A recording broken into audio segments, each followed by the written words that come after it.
about the day and glorious surroundings. And it made me think, we have some beautiful days here. And there are times when it's clear and sunny out, and you walk out, especially when those trees are in bloom. It is so pretty. I mean, I just like to just kind of walk out and stand there and look around and enjoy that. What is it going to be? There's going to be a new heaven. There is going to be a new earth. And I believe it's going to have trees. I believe there's going to be blooms and blossoms. I was just thinking about that. And I got to think, how are they going to mow the grass? Oh, we have to. Is it going to rain there? One of my first thoughts was, well, it's not going to cloud up. We're not going to have these dark clouds and storms and things like that. In the original creation, it didn't rain. The mist came up out of the ground and watered the earth. And then I got to thinking, well, who's going to mow the grass? Or will it need to be mowed? We won't have any internal combustion engines because, well, the fuel is a result of death and decay. And there's not going to be any of that.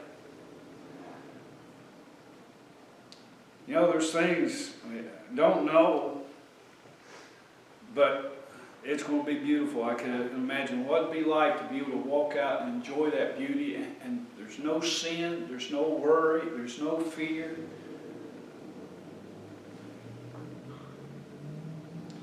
We sing what a glorious day that will be. But we can't begin to imagine just how glorious that is. But just, the Lord gives us a little taste of it, a little sample of it down here. And we're thankful for those reminders and the blessings. Like, if you will, turn with me this morning to the book of Esther. We've been studying in Sunday school and on the return, the rebuilding, and Ezra, Nehemiah, Esther, the book that cover that period of time, the prophets, Haggai, Zechariah, Malachi. And we just briefly touched on some things and touched upon Esther, but I want to bring a message this morning about Esther and from the book of Esther. Esther chapter 4, and beginning with verse 10 down through verse 14. And Esther spake unto Hatach, and gave him commandment unto Mordecai. All the king's servants and the people of the king's province do know that whosoever, whether man or woman, shall come unto the king into the inner court, who is not called, there is one law of his, to put him to death, except such to whom the king shall hold out the golden scepter, that he may live. But I have not been called to come in unto the king these 30 days. And they told to Mordecai Esther's words. Then Mordecai commanded to answer Esther, Think not with thyself that thou shalt escape in the king's house more than all the Jews. For if thou altogether holdest thy peace at this time, then shall their enlargement and deliverance arise to the Jews from another place. But thou and thy father's house shall be destroyed. And who knoweth whether thou art come to the kingdom for such a time as this? If you're not familiar with the book of Esther, there was in the court of the king Ahasuerus a man by the name of Haman, who had come to hate the Jews and was jealous primarily because of Mordecai. And he devised a plot against the Jews without the king's knowledge of who the people were. But said, there's a people throughout your province and they're nothing but trouble. and you'd be better off and you just got rid of all of them. And so he got the king to sign a decree that on such and such a day that all the inhabitants of the land could rise up against this people and destroy them. Esther was a Jew, but her lineage was not known to the king. And Mordecai appealed to her to go into the king and make this known. And that was the gist of what she's saying. So, well, the problem with that is I haven't been called into the presence of the king. And the law of the land is if anyone enters into his presence, the inner court, that hasn't been bidden, hadn't been called to come and appear before him, there's just one law, and that's death. Unless he extends the golden scepter. And you reach out and touch it, then you're safe. But so I haven't been called in. So if I go in, I could be put to death. And so it is with that in mind that Mordecai replied, don't think that you're going to escape. Said, if you hold your peace and you don't say anything, God will raise up deliverance from somewhere for his people. But you'll be destroyed. But then he adds, but who knows? How do you know that it wasn't for this purpose, it wasn't for this time that you have come to the kingdom, if you've been placed where you are? And so she agreed, said, you have everybody pray for me, and I'll go in. And so I want us to think this morning, there's great lesson, probably many great lessons in the book of Esther.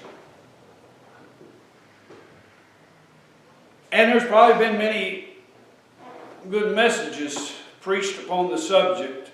And who knoweth whether thou art come to the kingdom for such a time as this? For such a time as this, that is the title of our message this morning. And we want to think about verse 14. And who knoweth whether thou art come to the kingdom for such a time as this? God's individual purpose. I want us to think about this. You know, God has revealed many things about his plan and his purpose in a general sense. And we know the course of history. We know about a coming period of 7 years, the tribulation period. We believe that he's going to appear and rapture us out prior to this tribulation period. And then he's going to return with his saints, and there's going to be the millennial kingdom. And he has revealed to us in his word some general ideas and scope of his purpose. But his individual purpose is unknowable until revealed to us and revealed by the faithful actions of his people. We have been born into this world to live at this time. Each one of us here present today. And I speak not just to those who are physically present in this room, but thanks to modern technology and different things, others may watch this, hear this later, and I'm speaking to you as well. We have come into the world at this time. Some of us are now older, some of us younger, but we share this world at this time. This has also been true of all previous generations. We face many challenges today that are unique to our generation. The deteriorating moral and spiritual conditions of the world as the world is heading toward that tribulation period. The world heading toward that battle of Armageddon, and these things will come to pass. We see Satan acting more openly and more overtly and more flagrantly all around us. As the world in preparation for the man of sin to be revealed.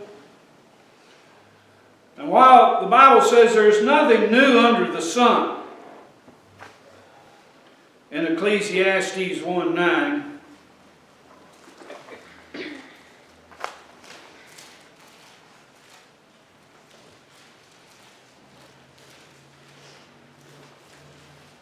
Ecclesiastes 1:9 says, "The thing that hath been, it is that which shall be, and that which is done is that which shall be done, and there is no new thing under the sun." And one of the things that Solomon in his wisdom, as he observed life over his lifetime, came to understand. And he made this statement from that standpoint of how vain, how empty everything is. What are you going to accomplish in your life? You know, people have these grandiose visions of themselves of accomplishing some great thing, and Solomon did, but then he came to the realization, I haven't done anything that somebody before me hasn't done, and those that come after me will do the same things. Vanity, vanity, all is vanity and vexation of spirit. There's no new thing under the sun. 1 Corinthians chapter 10, the Apostle Paul admonishes and writes to us as believers. In verse 13 said, "There hath no temptation taken you but such as is common to man." And I've said many times, it's one of the things, human nature hasn't changed. In the 6,000 years since creation and Adam and the fall, human nature hasn't really changed. And so we face many of the same issues. Every individual is faced with the same temptations that others have faced down through the generations, down through the ages. And so Solomon says there's no new thing under the sun. Paul says there's no temptation taken you but such as is common to man. That being said, we live in a time that is unique. Many of the same temptations are present, but manifested in different ways. As we see Satan, the restraints upon him are loosened and he's being let go to run amok. We face many of the same things, but to a greater and more heightened degree. We live in a time, I believe, that is prophetic. These last days. And when you think about history, that there is a certain element of it that is cyclical, that is, it runs in cycles, repeats itself. Yet history is linear from a beginning to an ending point.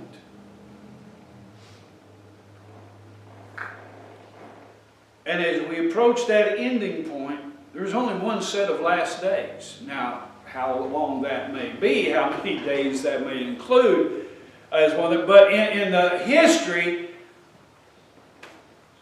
of God's creation and dealing with man, and He has an end in mind, in view, and He's bringing things to pass to that culmination, to an ending. There is only one last days.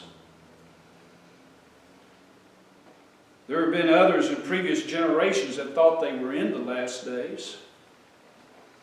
The Waldensians during the Dark Ages thought that they were going through the tribulation period described in the book of Revelation. They weren't, obviously, but that's what they thought at the time when the millennium rolled around.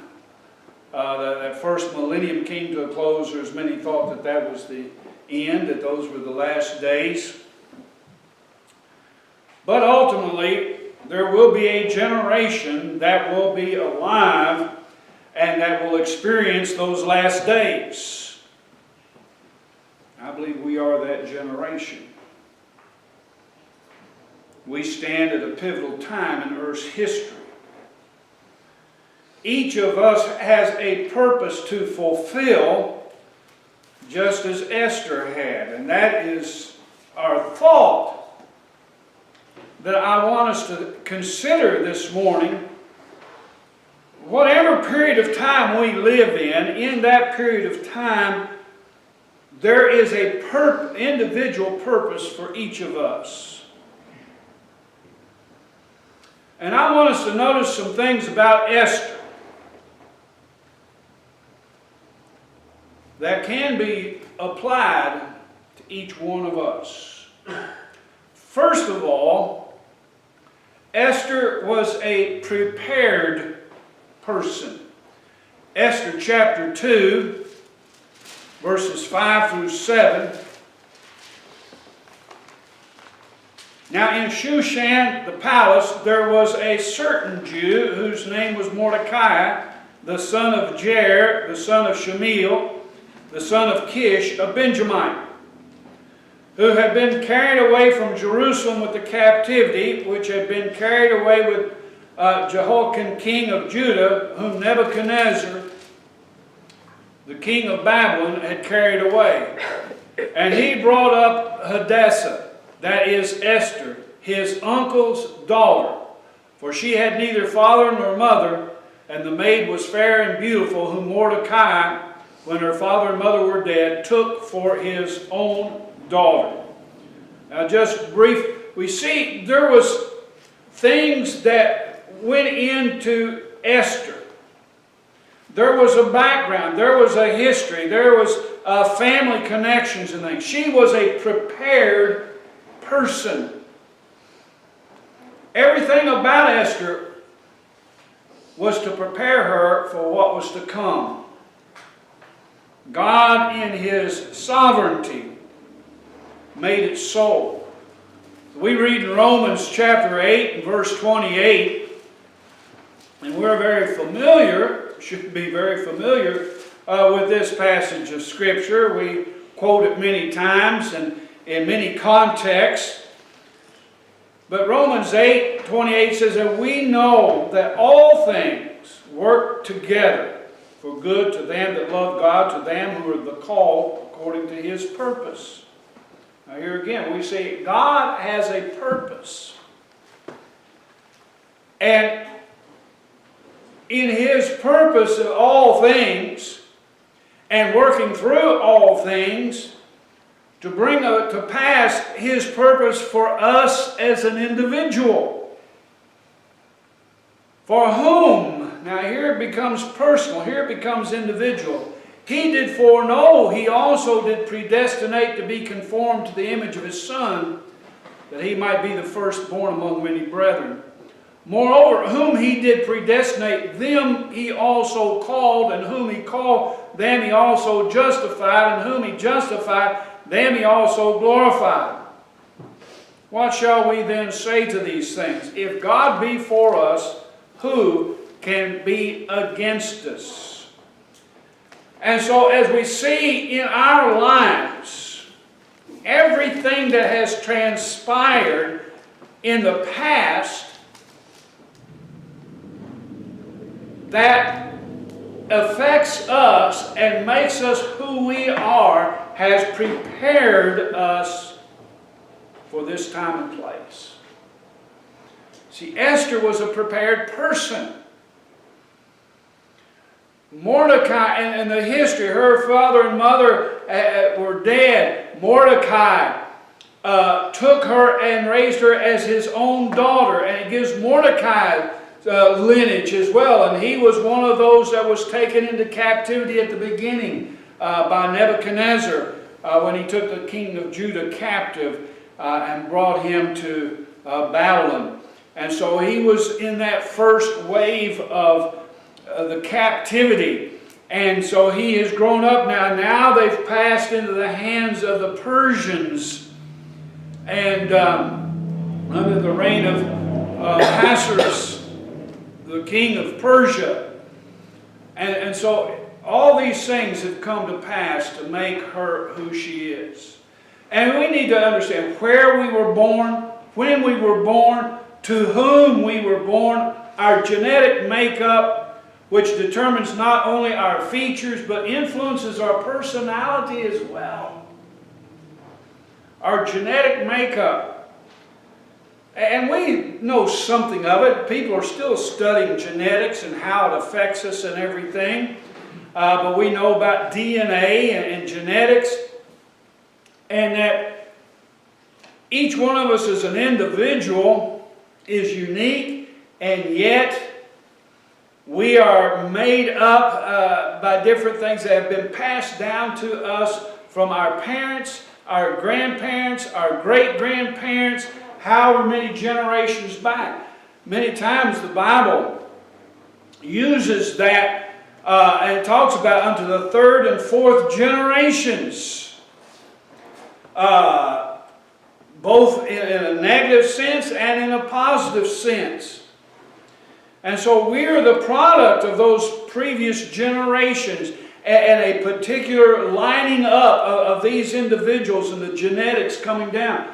David said in Psalm 139,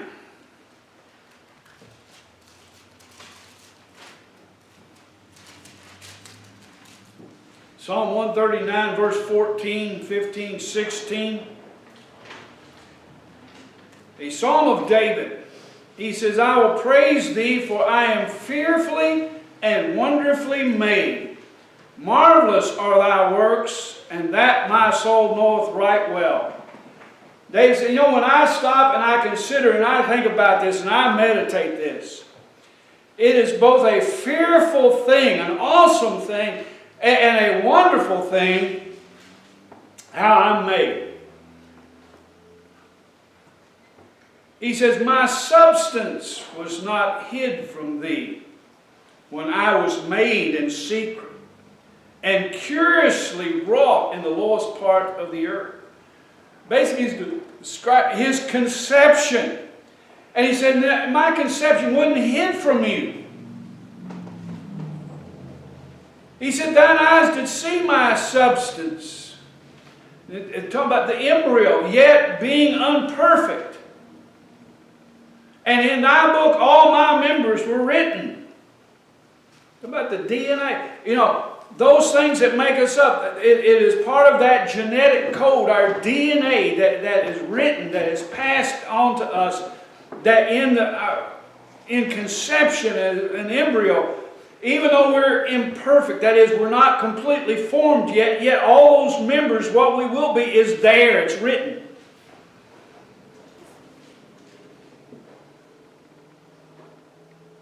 Which in continuance were fashioned when as yet there was none of them. And so David, referring to this, he said, I am fearfully and wonderfully made. And when you think about it, what all has contributed to our DNA? And how much of that does that control? Again, our height, our bone structure. But there's many other traits in there as well, that our personality, our tendency towards certain things. That it's amazing. I had no idea of family history or anything when I was growing up. Had no idea what the origin of our name meant, where it came from.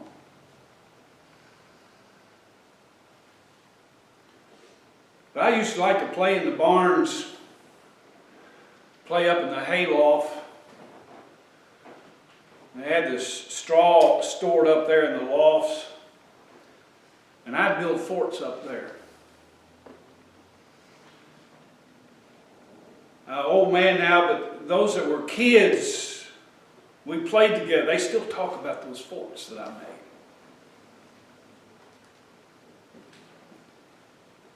I excelled at it. Yes, I like to draw. There's different things. Of course, a more immediate family member, my uncle, that was an art teacher. So there's some things in the family that have passed on there. But the name Works originated in England, and they were builders of the fortifications or earthworks. I had no idea of that. Found out about that years later after I was an adult. But I love to build forts. Now, how much of that, never having heard that, never having been exposed to that, never having been taught anything about that, is in my DNA?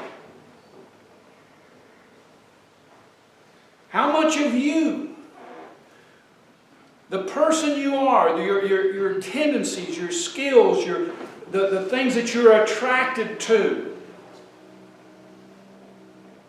that make you the individual that you are right now, goes back for generations and generations, has been passed down. But yet God, in His sovereignty, has so worked those things together to make you and prepare you to be the person that you are today. You know, what a shame that so many people spend so much time wanting to be somebody else. God has prepared you to be you. Just as Esther was a prepared person. All these things, including the experiences of our childhood and how our parents raised us, all these things work together to make us the person we are right now. You are a prepared person. Esther also was a placed person. We see in Esther chapter 2,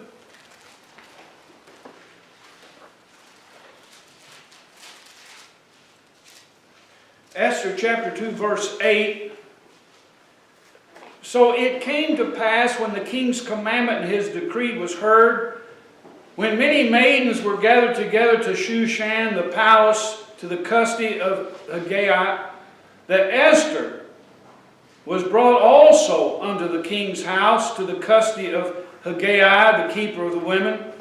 And the maiden pleased him, and she obtained kindness of him, and he speedily gave her things for purification, with such things as belonged to her, and 7 maidens which were meet to be given her out of the king's house. And he preferred her and her maids unto the best place of the house of the women. And so she was placed at this time. We see events that had nothing to do with Esther directly. Vashti the queen rebelled against the command of her husband. Some may think she was justified in that. That beside the point. But she was set aside for this as queen. And the decree had gone out, you know, the king wants a new queen. And so gather all the prettiest of the maidens of the land. And Esther was brought into the palace where she found favor with the one who was in charge of preparing these women to be presented to the king. And he set her kind of first at the head of the line. I remember one time I went into Kinko's back then to use their courtesy phone one night. And I'd been out of work, and so I said, well, why don't you see if they're hiring? And so I went up to the counter and asked, you know, are there any openings? I could put in an application. They just smiled at me and said yes, and they gave me some good advice. They had an opening. Their assistant manager had an interview the next day. They said, get your resume in here.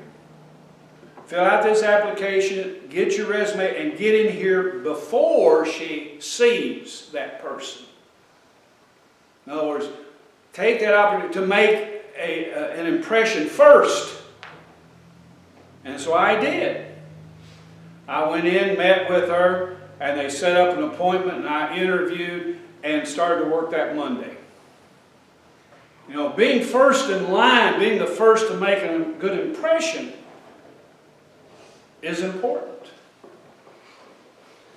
And so we see how that God worked through these different things to move Esther to the head of the class, if you will, to move her into that position so that she had opportunity for the king to see her and make an impression upon him first. She was placed.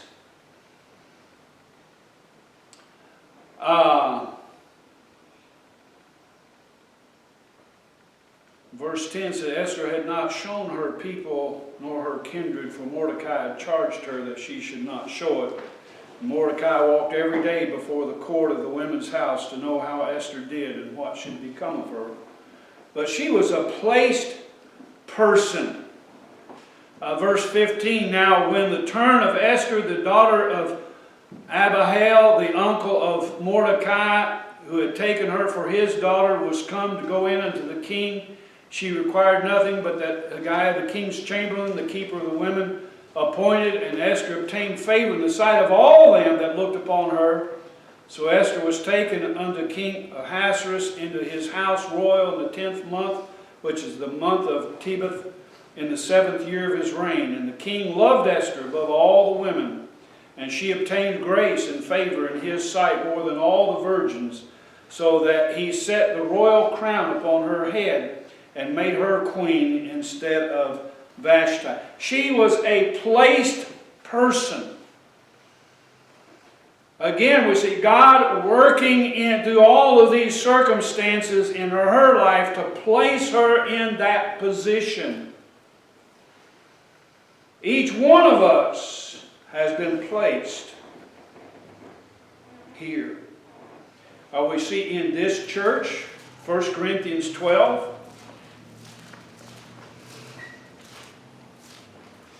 1 Corinthians chapter 12, verse 18. But now hath God set the members, every one of them, in the body, as it hath pleased him. Context, he's talking about in the church, that each one of us, with our different strengths, with our different abilities, our different weaknesses, everything that goes together to make us as an individual, and God has placed us in the church as it has pleased him. We have been placed. And whether you're a member of this church or a member of some other church, or you may not be a member of a church, we've been placed at this time. Maybe it's in a class at school. Maybe it's in a job, position at work, a certain position within a family, in this location, etc. But all of these things, understand, you have been placed on purpose by God. God doesn't do anything by accident. And all things work together according to his purpose.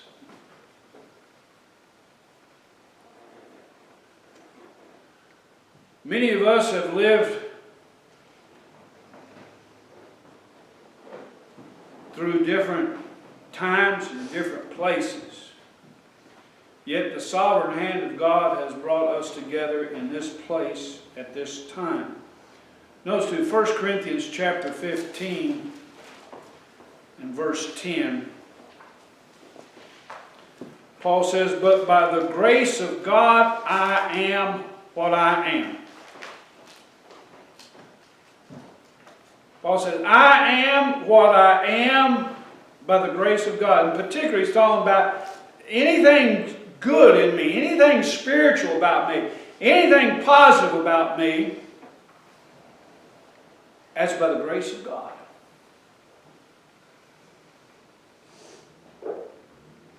That is true for every one of us, especially every one of us that is saved. We are what we are by the grace of God. If God in His infinite wisdom and sovereignty and His mercy and grace and love for us has made us who we are, what we are at this time, why would we want to be somebody else? Think about that. Why would you want to be different? Why would you want to be taller, shorter, thinner, heavier, blonde instead of brown hair instead of blonde hair, brown eyes instead of blue eyes rather than brown? All the different variations. And yet we have the tendency to look at somebody else and, oh, I wish I could look more like that person.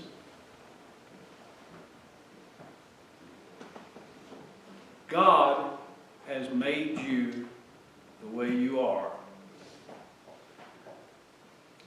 You are what you are by the grace of God.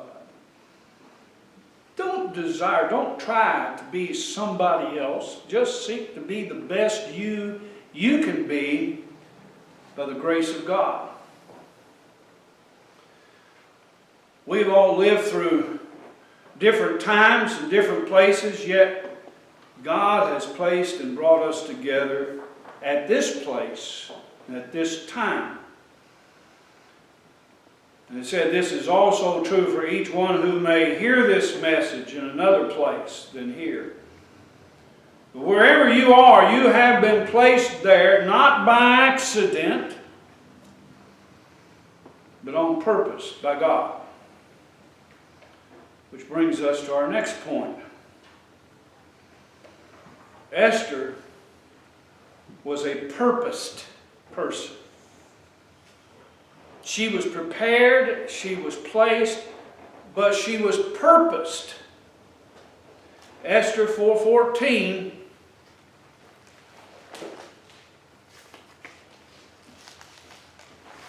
And who knoweth?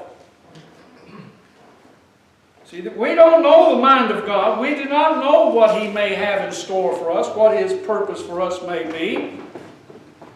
But as Mordecai said to Esther, and who knoweth whether thou art come to the king for such a time as this? For this very reason. They were facing a great trial, a great adversity here. And Esther was the only one, humanly speaking, that was in a position to do something about it. And why was she in a position to do something about it? Because God purposed her for that place, for that time, to deal with this issue. She was a purpose person. In other words, there was a purpose for her to be where she was, to be who she was. There is a purpose for you to be who you are, where you are, at this particular time. And so we want to think about that and consider that as we think about these things. That each of us, man, woman, boy or girl, wife, mother, daughter, husband, father, son, recognize that as it was true for Esther, so it is true for each of us. God has a purpose for our life.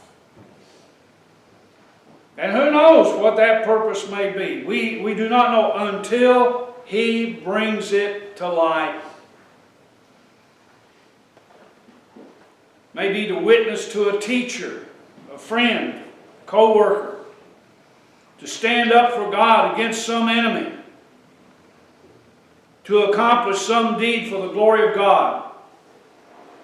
And any deed which brings glory to God is great. There are no small deeds when it comes to this. Sometimes we think about, well, there's little deeds, there's little accomplishments, and there's big ones. Now, if it advances the glory of God, there is no little deed there. Even though we may not know ahead of time what the results of our words or actions may be. See, Esther didn't know if she went into the king whether or not he would extend the scepter to her or not. She could not know until she went in. And that's the thing, we talk about the purpose of God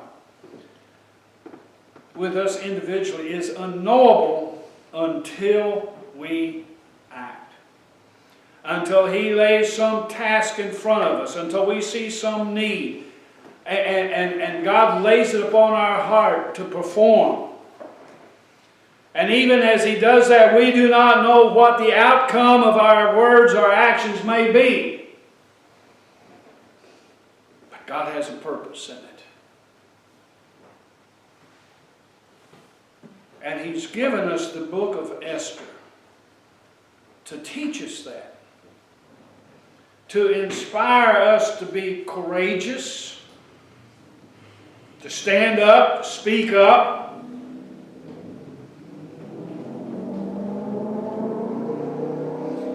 One thing we know for certain, no good will come from our silence or inactivity. That's what Mordecai brought out to Esther. If you're silent, if you hold your peace at this time, no good's going to come of that. But God is able to use our words and our actions to bring about great victories for the cause and kingdom of Christ. When we read these words, it should be a challenge to each one of us to realize, I've been prepared, I've been placed, and God has a purpose for me. And to be watchful for those opportunities and that occasion to be used of God. Who knoweth? We don't know what God may have in store for us. We don't know when we speak or witness to someone what the outcome of that will be. When we see somebody doing something wrong, we do not know what the outcome may be if we stand up and speak up. Who knoweth whether thou art come to the kingdom for such a time as this? What is your task? What is God calling you to do? We need to be ready to step out by faith, trusting in the grace of God. That is one of the great lessons in what that holding out of that scepter was. That was grace. The law says that person must die. But the king has the power to bestow grace.